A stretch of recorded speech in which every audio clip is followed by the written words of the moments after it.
오늘 우리에게 주시는 하나님의 말씀은 구약성경 창세기 32장 13절부터 20절까지 말씀입니다. 구약성경 49페이지, iOS 94페이지에 있습니다.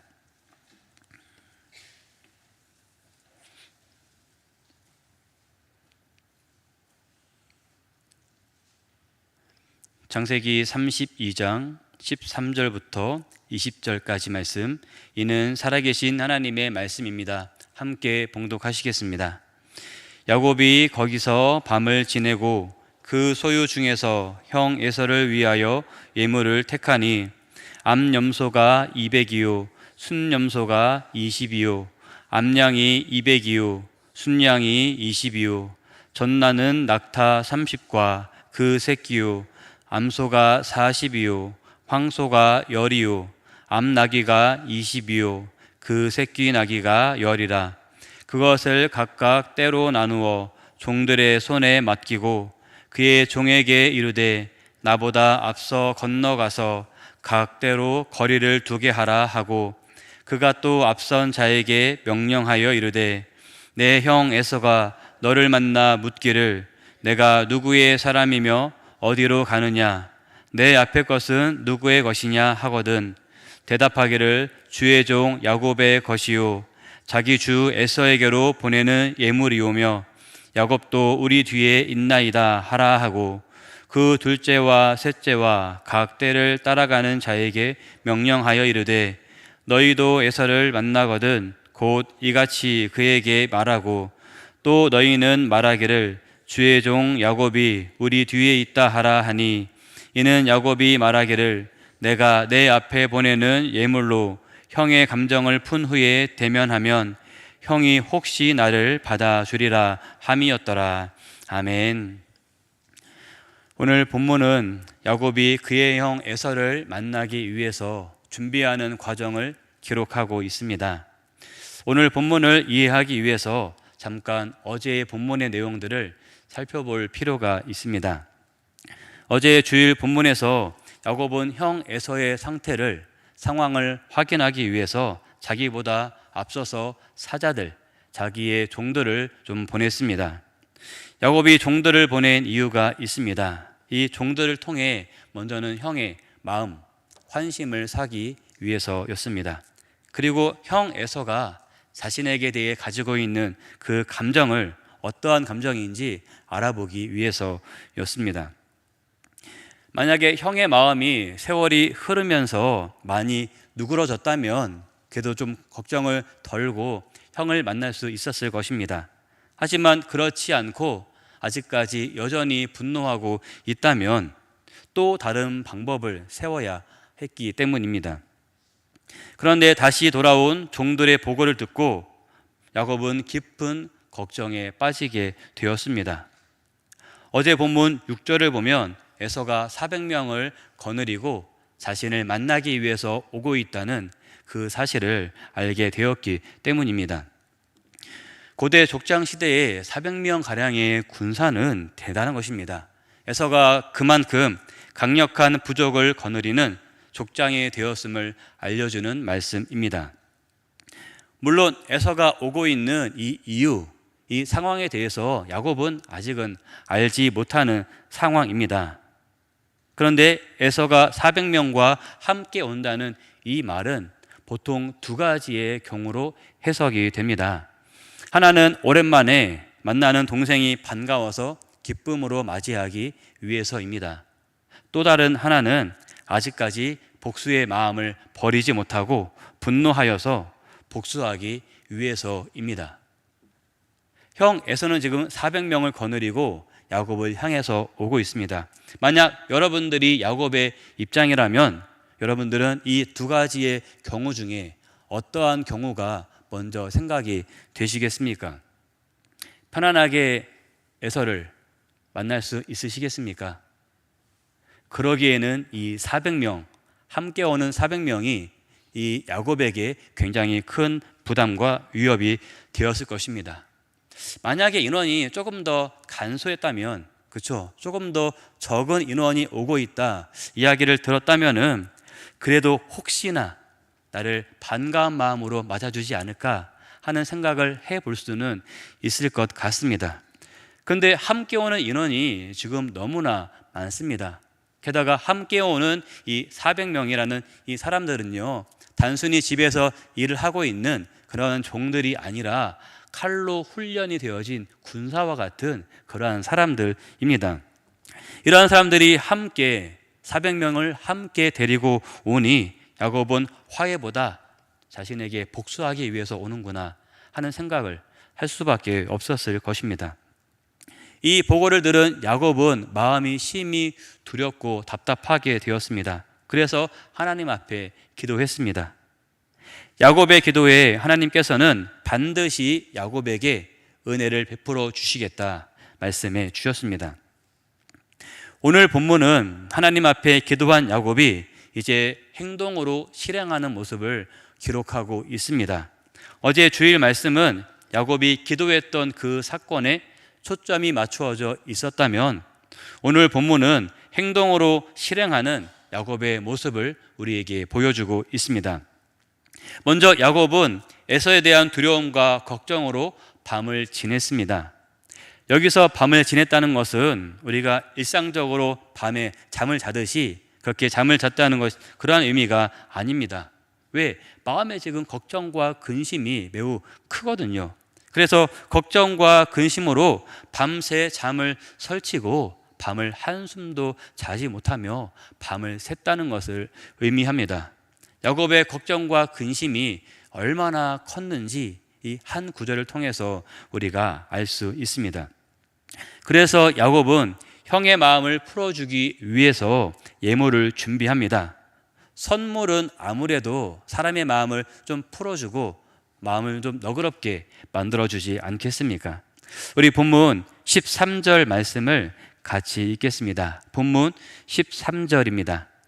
야곱이 거기서 밤을 지내고 그 소유 중에서 형 에서를 위하여 예물을 택하니. 아멘. 야곱은 자신의 소유 중에서 염소와 양과 낙타와 황소와 나귀 등 가축들을 약 580마리 정도를 선택을 했습니다. 가축이 중요한 재산이었던 족장 시대에 580마리 정도의 가축은 매우 큰 예물이었고 매우 큰 정성이 담겨 있는 것이었습니다. 이렇게 해서라도 형 에서의 마음을 풀고 싶었던 야곱의 심정을 우리에게 보여주고 있습니다. 그리고 예물을 준비한 야곱은 그것을 각각 때로 나누었습니다. 이렇게 때로 나누고 일정한 간격을 두고 예물을 예물을 보냈던 이유가 있습니다. 첫 번째는 이 예물들을 길게 배치해서 이 예물의 양이 더욱더 많게 보이려고 하는 것입니다. 두 번째는 처음 예물에 이 에서가 마음을 열지 않는다 하더라도 계속해서 나에게 오는 그 예물들을 받으면서 이 에서의 마음이 풀어지기를 바라는 마음입니다.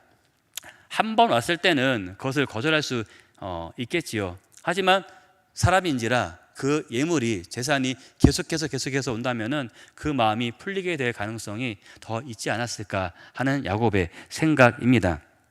그리고 그렇게 예물을 책임지고 인솔하는 종들에게 야곱은 당부합니다. 만약에 에서가 이 예물에 대해서 묻거든 어떻게 대답해야 할지 이야기해 준 것입니다. 그 내용이 오늘 본문 18절에 기록되어 있습니다. 우리 18절 말씀을 같이 읽겠습니다. 18절입니다. 대답하기를 주의 종 야곱의 것이요 자기 주 에서에게로 보내는 예물이오며 야곱도 우리 뒤에 있나이다 하라 하고. 아멘. 이 예물들은 주의 종 야곱의 것입니다. 그리고 자기의 주 에서에게 보내는 예물입니다. 그리고 야곱은 우리의 뒤에 있으며 우리를 따라오고 있습니다. 이렇게 이야기하라고 알려주는 것입니다. 이 말씀에서 야곱은 형 에서를 주라고 고백하고 있습니다. 보통 주라는 이 표현은 우리가 하나님에 대한 호칭으로 사용을 합니다. 하지만 이 주라는 말을 사람에게 사용하는 경우도 있습니다. 사람에게 쓰이는 경우는 종이 주인에게 이야기를 할 때, 또는 자식이 부모에게 이야기할 때, 그리고 제자가 스승에게 이야기할 때, 또는 겸손과 예의의 표현으로 이렇게 주라 표현하기도 합니다. 그렇다면 오늘 본문에서 야곱이 형에게 주라고 부른 이유는 이 네 가지 중에 어떠한 것일까요? 한 가지밖에 없죠. 네 번째 경우입니다.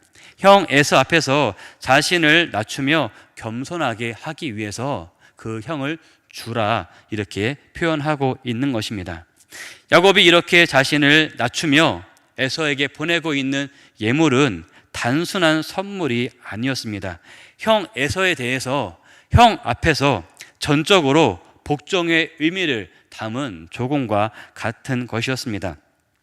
야곱은 예물 속에 담긴 자신의 뜻을 에서가 알아준다면, 형 에서가 그 마음을 알아준다면 지난날에 쌓여있던 그 감정, 동생을 죽이겠다 하면서 분노했던 그 감정이 조금은 풀어지지 않을까 하는 기대를 했을 것입니다. 그래서 이것들을 한 번에 보내지 않았고 각 때를 담당하는 종들에게 이렇게 당부하며 보냈던 것입니다. 오늘 말씀은 우리에게 자신의 문제를 해결하기 위해서 노력하고 있는 야곱의 모습을 보여주고 있습니다. 야곱은 자신의 문제를 해결하는 일에 소극적으로 하지 않았습니다. 그냥 손을 놓고 있는 것이 아니라 자신이 할 수 있는 일을 했다는 것입니다. 물론 어제 주일 말씀에서 우리가 함께 보았던 것과 같이 이 모든 문제는 결국 하나님께서 해결해 주십니다. 야곱이 기도하기도 전에 먼저 필요를 아시고 채워주시는 하나님께서 하나님의 군대를 통해 응답해 주지 않으셨습니까?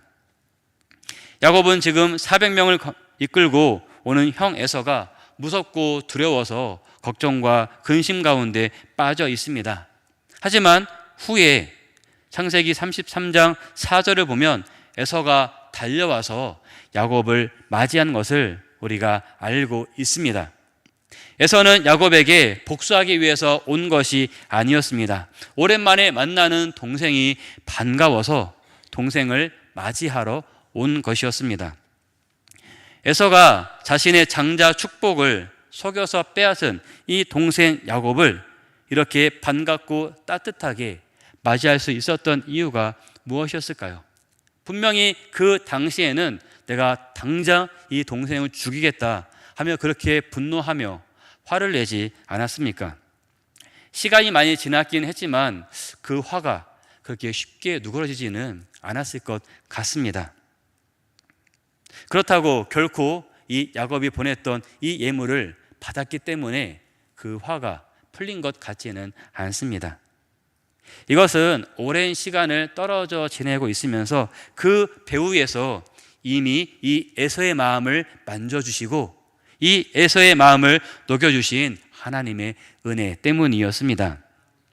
하지만 야곱은 아직 이러한 상황을 알지 못하는 그러한 때였습니다.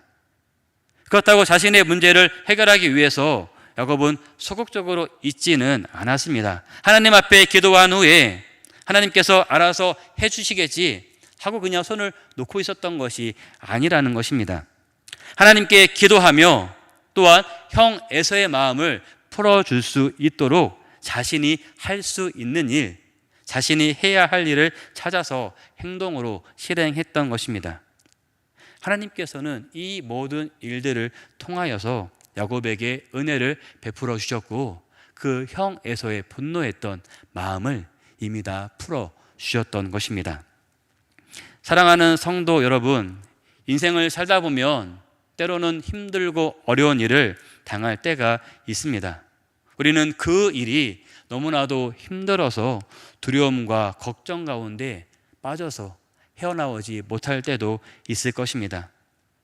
그때 문제를 해결하기 위해서 우리가 먼저 해야 할 일이 무엇일까요? 우리는 먼저 무엇을 해야 할까요? 이 야곱과 같이 우리는 먼저 하나님 앞에 기도해야 할 것입니다. 하나님께서는 우리가 기도하기 전에 이미 우리의 필요를 아시고 방법을 마련해 주시고 해결해 주시는 분이십니다. 아멘이시죠? 하나님은 그러한 하나님이십니다. 하지만 그렇다고 해서 우리가 아무것도 하지 않고 그냥 있으면 안 된다는 것입니다. 문제를 해결해 주시는 하나님 앞에 믿음으로 간구해야 합니다. 그리고 우리들 또한 직접적으로 이 문제를 해결하기 위해서 내가 해야 할 일이 있다면은 그 일을 실행해야 한다는 것입니다. 만약에 야곱이 고향으로 돌아오지 않았다면 형 에서를 만나지를 못했을 것입니다. 그 400명과 함께 온다는 사실을 듣고 도망을 갔었다면 평생 이 문제는 해결되지 않았을 것입니다. 그렇지요. 하지만 이것을 그래도 해결하기 위하여서 그 형의 마음을 풀기 위해서 야곱은 자신이 해야 할 일, 할 수 있는 일들을 하기 위해서 노력을 했던 것입니다. 근데 이것도 마냥 쉬운 것은 아닙니다. 이러한 노력은 자신의 잘못을 인정하고 자신을 겸손하게 내려놓을 때에 이 문제를 해결하기 위한 간절한 마음이 있을 때에 행동으로 실천할 수 있게 된다는 것입니다. 형 에서를 만나기 위해서 자신의 문제를 해결하기 위해서 노력했던 야곱과 같이 우리도 우리의 삶의 문제를 해결하기 위해서 먼저 하나님 앞에 기도하며 또 행동으로도 실행할 수 있는 우리 모두의 삶이 되시기를 주님의 이름으로 축복합니다.